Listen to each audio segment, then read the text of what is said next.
Zdravo, dobro jutro vsem. Danes bomo se dotaknili tega, kako smo lahko bolj prepričljivi v bistvu z nekimi marketinškimi ukrepi na cenikih in pristajalnih straneh, pa še marsikje se te vzvodi uporabljajo, ampak mi se predvsem fokusiramo na neka digitalna okolja, tako da bomo imeli malo več fokusa v to smer. Pred časom, se mi zdi pred ene 2 tedni, smo na blogu govorili o kontekstu in o pomembnosti konteksta v customer servisu, da ko so druga podjetja vedno boljša v svoji skrbi za stranke, potem tudi, če se mi ne spreminjamo, ne prilagajamo, smo v vedno slabši poziciji. Kontekst je veliko bolj pomemben od samo tega in takih primerov. Kontekst je ena od tistih stvari, ki ljudem omogoča sploh, da sprejemamo neke odločitve, da prihajamo do rešitev. Brez konteksta smo v bistvu v naših procesih razmišljanja in še posebej stranke v njihovih procesih razmišljanja smo predvsem mrzli. V oglaševanju se zelo veliko uporablja v takih uspešnejših kampanjah, kjer postavljajo neke izdelke v kontrast, oziroma v tem primeru je bila ena zelo uspešna kampanja, kjer so probali ljudem vzbuditi neki občutek krivde, kako veliko zapravljajo za neke svoje take, bom rekel, modne izdelke v primerjavi s tem, da na drugi strani sveta nimajo za jesti. Ampak dokler nista bile tega se mi vsi zelo dobro zavedamo, mi vsakič, ko kupujemo čevlje, vemo, da je to več, kakor v kakšnih državah v enem mesecu zaslužijo oziroma lahko porabijo. Ampak dokler zadeve niso bile vizualno ena zraven druge postavljene v kontekst, nas ne premakne v neko dejanje. Kontekst v bistvu je veliko bolj pomemben, kakor samo takole v oglaševanju in v prikazovanju nekih nasprotij eno zraven druge. Pomemben je tudi pri našem razumevanju okolja in sprejemanju odločitev. Tole slika enega zelo slavnega primera oziroma preizkusa, ki se uporablja za preverjanje sposobnosti reševanja problemov ljudi. Pred neko skupino ljudi, se pravi individualno, ampak pred udeležence na tem preizkusu, ponavadi postavijo, temu se reče candle problem, če boste kaj googlali, postavijo takole vžigalce, svečo in neke risalne žebljičke v škatli. In potem merijo, naloga je, da ta sveča je prižgana in ni na mizi, se pravi, da morajo zdaj udeleženci nekaj s temi zadevami narediti, da bo sveča gorela in ne bila na mizi.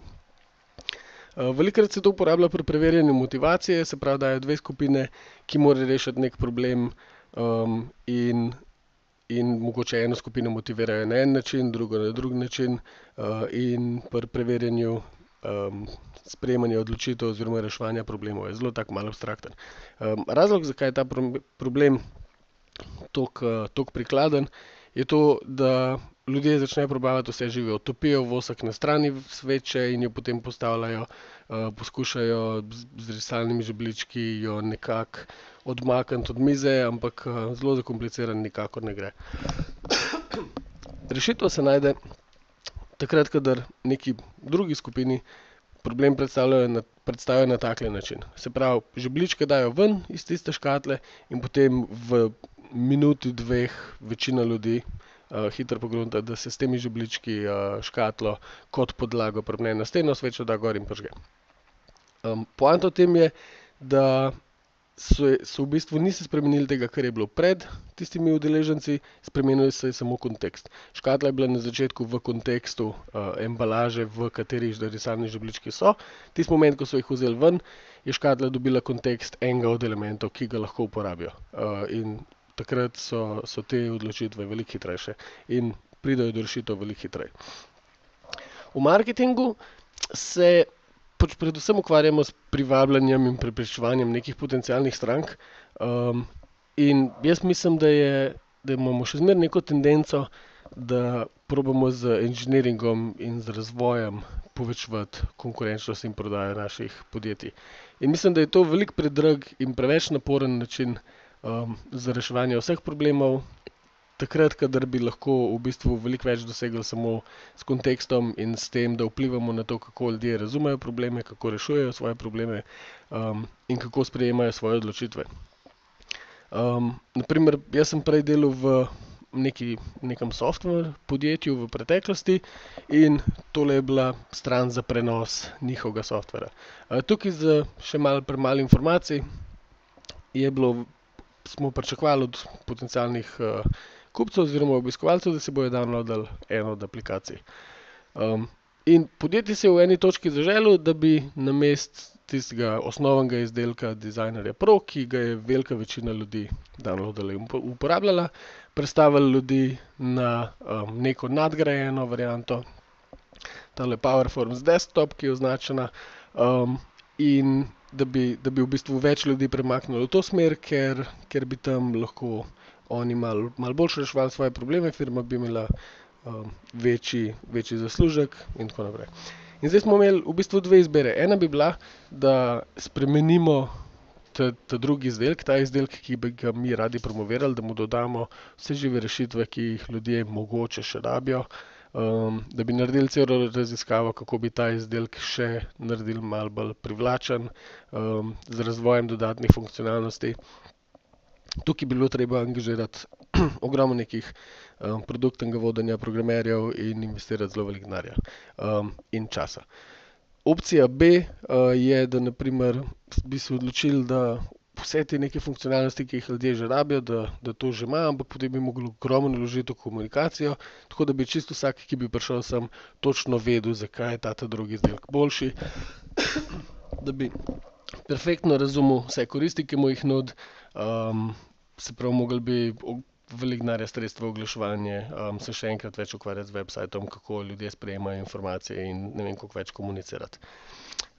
Tretja varianta, ki je spremenila, ki je pa nek tak marketinški ukrep, samo vplivanje na odločitev, spreminjanje konteksta, je to, da smo oznako to, da je nekaj največ downloadan, prestavili iz Designerja Pro na PowerForms Desktop.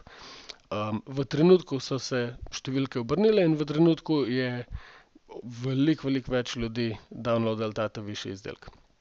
In edini razlog za to je, da v tem trenutku, ko so gledali te izdelke, jim ni bilo čisto jasno, kje začeti, niso najboljše razumeli prednosti enih izdelkov pred drugimi in s tem, da smo jim pomagali in jim pokazali na enega s prstom in rekli, tegale največ ljudi downloada, smo v bistvu dosegli, bom rekel, skoraj isti učinek, kakor bi ga z ne vem koliko razvoja na izdelku oziroma na komunikaciji.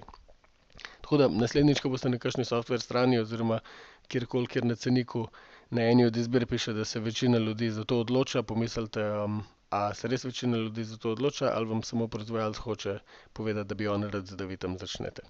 Ampak poanta je, da so marketinški ukrepi lahko zelo velikokrat čisto enako učinkoviti, kakor neki, bom rekel, realne spremembe, ogromni vložki v produkte oziroma njihovo tako oglaševanje, dolgoročno komunikacijo, če samo vplivamo na to, kako ljudje se odločajo, kako dojemajo te stvari, ki jih vidijo.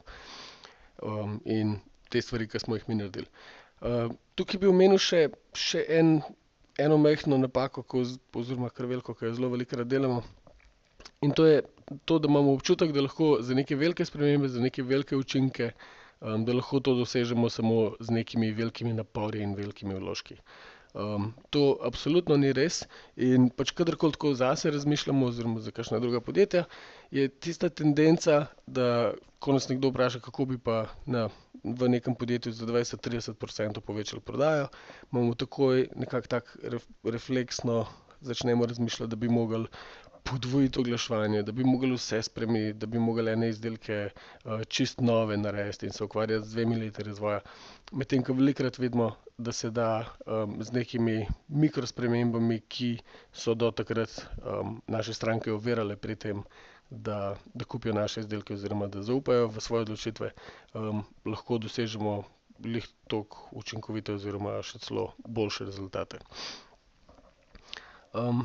En od takih ukrepov konkretno, ki smo ga napovedali že v vabilu, je anchoring.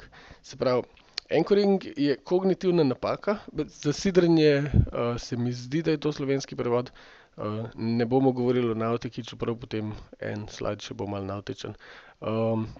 Ampak če boste kaj še gledali, je anchoring izraz, ki vam bo najbolj pomagal.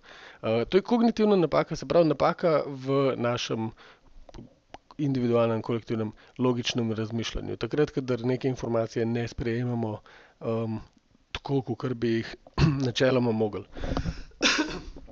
Napaka temelji na tem, da se preveč zanašamo na prvo informacijo pri nekem odločanju. Se pravi, takrat, kadar dobimo 3-4 različne informacije, se zelo veliko vrednost obesimo na ta prvo in potem drugo in tretjo primerjamo z njo.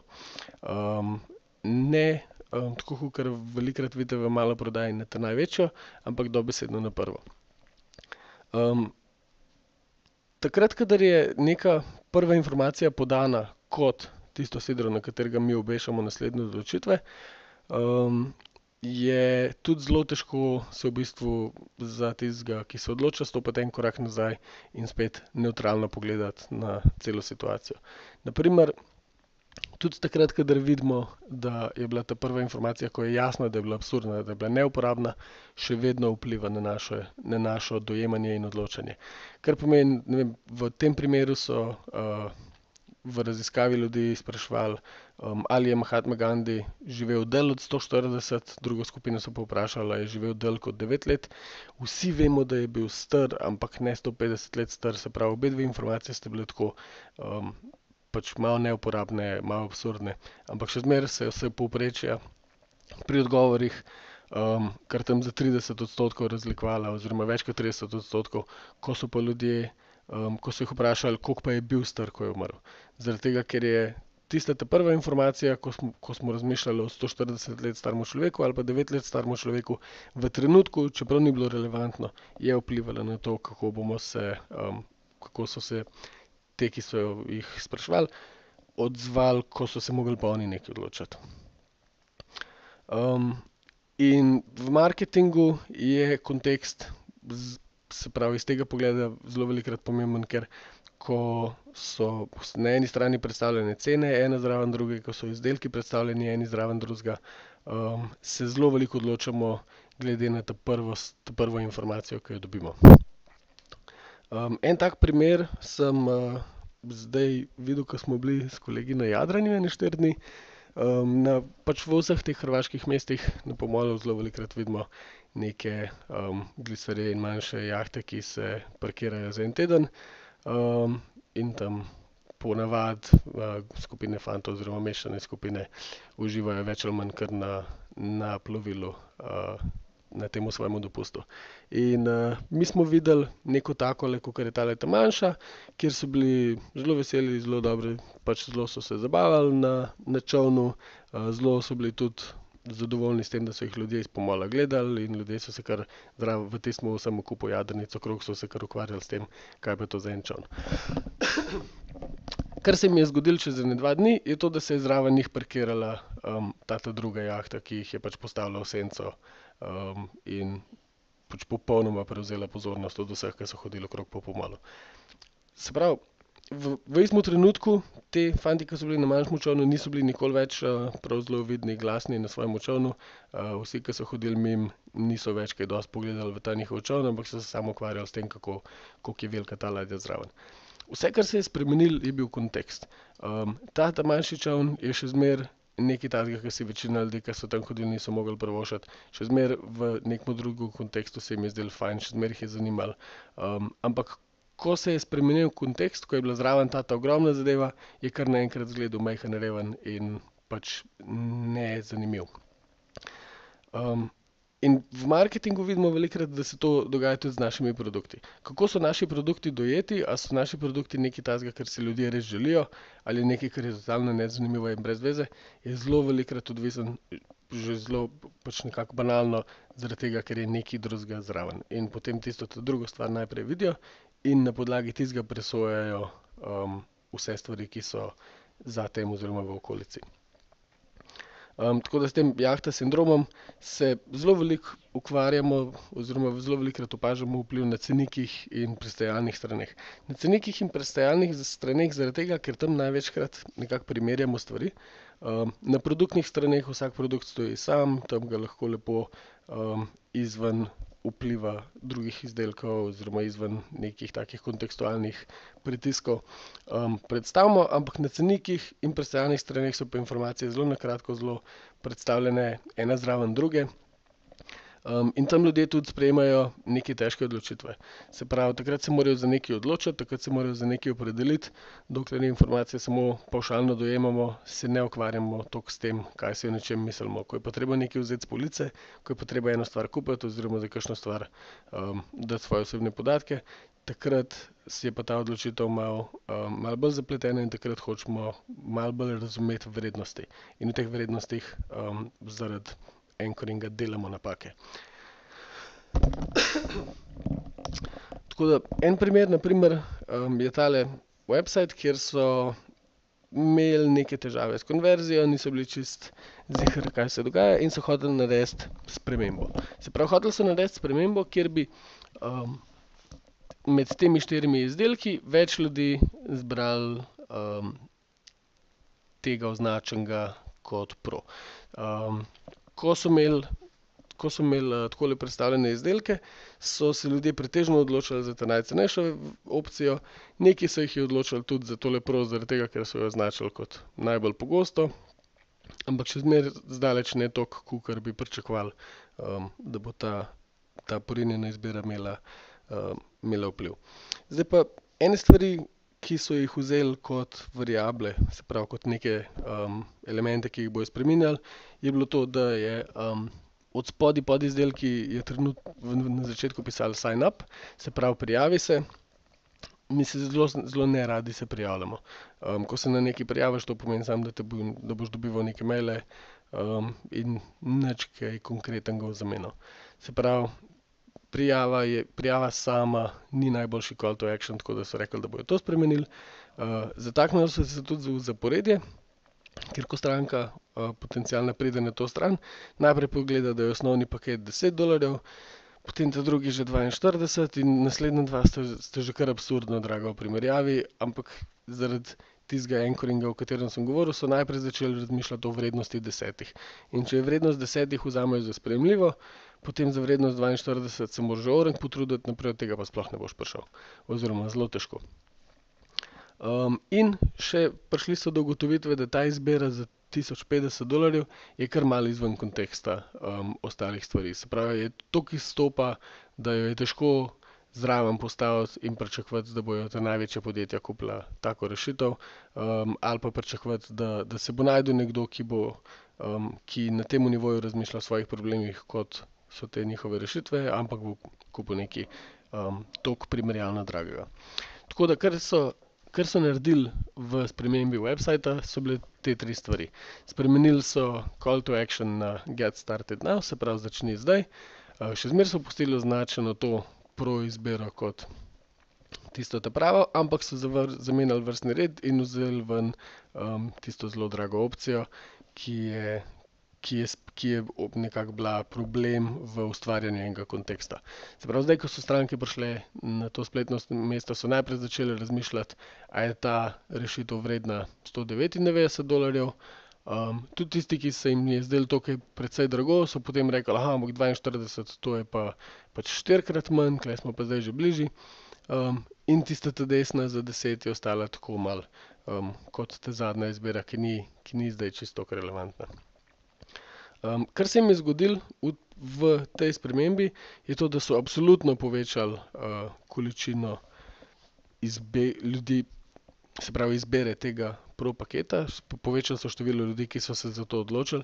Nekaj tudi s tem, da so zmanjšali 4 na 3 izbire, ker že tako 4 različnih malo težko razmišljamo, ne glede na to, kaj so. Ampak kar je bistveno, je to, da so povečali za 5-krat povečanje skupnih konverzij. Kar pomeni, da so se v takem kontekstu so se ljudje za vse pakete 5-krat bolj pogosto odločali, nekako če vse skupaj seštejemo, samo zaradi tega, ker so ob prvem obisku najprej dobili eno informacijo, se pravi to za $200 in potem ta drugo informacijo, da je to pa zdaj ugodno. Tako da tudi tisti, ki so se odločili za te druge pakete, jih je bilo več, ker so imeli tak pač bolj pozitiven občutek, da ni tule en kup enih paketov, ki ti poskušajo za zelo veliko denarja prodati nekaj, kar je načeloma vreden 10. Ker je bila to ta prva vrednost, v katero so se zapičili. Tako da, če zelo na hitro malo povzamemo, zelo bistveno je bilo po eni strani, da je bilo čim manj izbir, še celo eno so kar odstranili, oziroma en produkt so odstranili s strani, ker med manj izbirami lažje pridemo do nekih zaključkov. Začeli so z najdražjo, oziroma pač tudi vi, če se le da, začnite med primerljivimi z najdražjo izbiro, zaradi tega, ker bojo v tistem trenutku ljudje na ta prvo zadevo, ki so jo videli, obesili neka svoja pričakovanja, koliko je izdelek vreden. Se pravi, če vi pridete v, ne vem, salon rabljenih avtomobilov in je tam na enem avtomobilu napisana cena 15 000, če se boste spogajali na 12 000, boste relativno zadovoljni.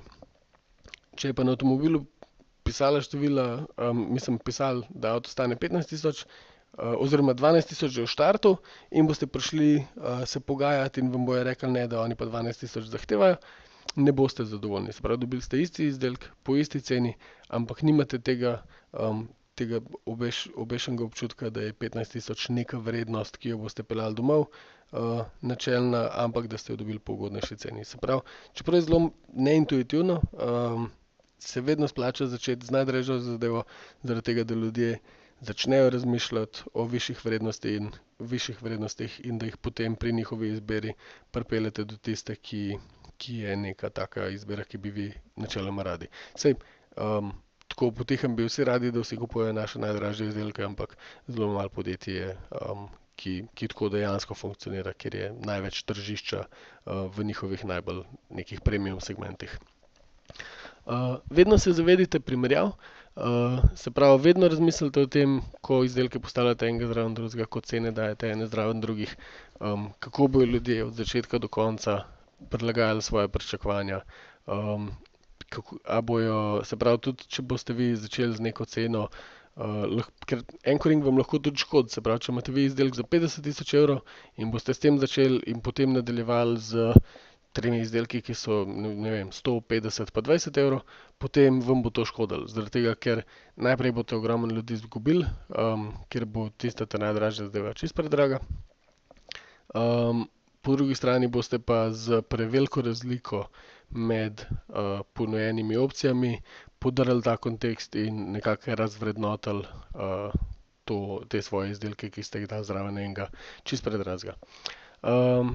In takrat, kadar, se pravi, ne glede na vse okoliščine, poudarite tiste izdelke, ki so v vašem interesu, tam, kjer je v vašem interesu, da jih ljudje čim več zbirajo, zaradi tega, ker še zmeraj nikoli nimamo čisto vseh informacij in če nekje piše, da se večina ljudi odloča za eno stvar,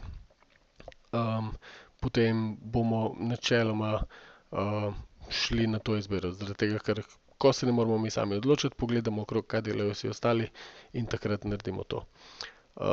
Tako da, če tulele pogledamo še en zraven primer, kjer delajo skoraj vse od naštetega, lahko zelo hitro vidite, da so ogromno enih ukrepov uporabili za to, da bi poudarili ta srednjo izbiro. Se pravi, najprej so dali prejšnjo ceno v narekovajih zraven, ki naj bi bila 11. Tukaj vidite, da v bistvu nekako na prvi pogled dobite zelo malo za $3, po teh kljukicah dobite že kar precej več za načeloma po vrednosti $11, ampak je treba plačati samo 5. Se pravi, tukaj imamo občutek, da bomo dobili veliko več v primerjavi z osnovnim paketom, da smo dobili neko ugodnost, da dobivamo vrednost $11 za 5. Tista oznaka na vrh nam pove, da pač tudi drugi ljudje se strinjajo s tem, da jim je ta izbira najbolj všeč, in je nekako defaultna izbira. Zraven, ta desna za $20 je malo manj pomembna, je tam samo zaradi tega, da pove, da v bistvu, če pa daš še 4-krat toliko, boš pa še čisto malo nekih novih stvari zraven dobil. Ni naključje, da so število nekih featurejev od spodaj takole zreducirali in da niso poudarjali, da njihov izdelek za $20 ima pa še 50 drugih stvari. Ker njihov cilj je v tem, da v bistvu pripeljejo čim več obiskovalcev na tega za $5 in so dali ta deseng zraven samo zaradi tega, da še enkrat poudarijo vrednost te glavne izbire, da tudi če bi dal še ne vem koliko več denarja, da bi dobil sam še nekaj malo ene, dve druge opcije zraven in da ta srednja je pa res nekaj, za kar se moraš odločiti. In to so neki marketinški ukrepi generalno, ki ne glede na to, kaj v produktih res je, ne glede na to, kako se produkti med sabo razlikujejo, lahko drastično vplivajo na to, kako se bojo ljudje za različne oziroma za posamezne produkte v vaši ponudbi odločali. Ena stvar, ki je tukaj niso naredili, je to, da bi začeli s ta najdražjo, ampak sklepam, da ali enkrat bojo ali pa v njihovih testih se zadeva ni obnesla. Tako da tukaj bi še enkrat svetoval, ko delate take stvari, imejte nekje zelo dobro analitiko, naredite take neke spremembe, ampak spremljajte, zaradi tega, ker včasih se prekrade še kakšen drug, bom rekel, taka kognitiven kiks, ki ga ne predvidevamo, in potem vidimo, da kakšne zelo take neke najboljše prakse se pa v našem primeru iz kateregakoli razloga že eksternega ne vnesejo. Tako da nekako ne kar na pamet delati, pa ne zdajle te 4 bulete implementirati in reči, to je to. Testiranje je še zmeraj en tak bistven korak, ki pri vseh teh preverjanjih, kako ljudje reagirajo na primerjave in na to, kar smo postavili. Se pravi, je zelo pomembno, da preverite, a posamezne res delujejo.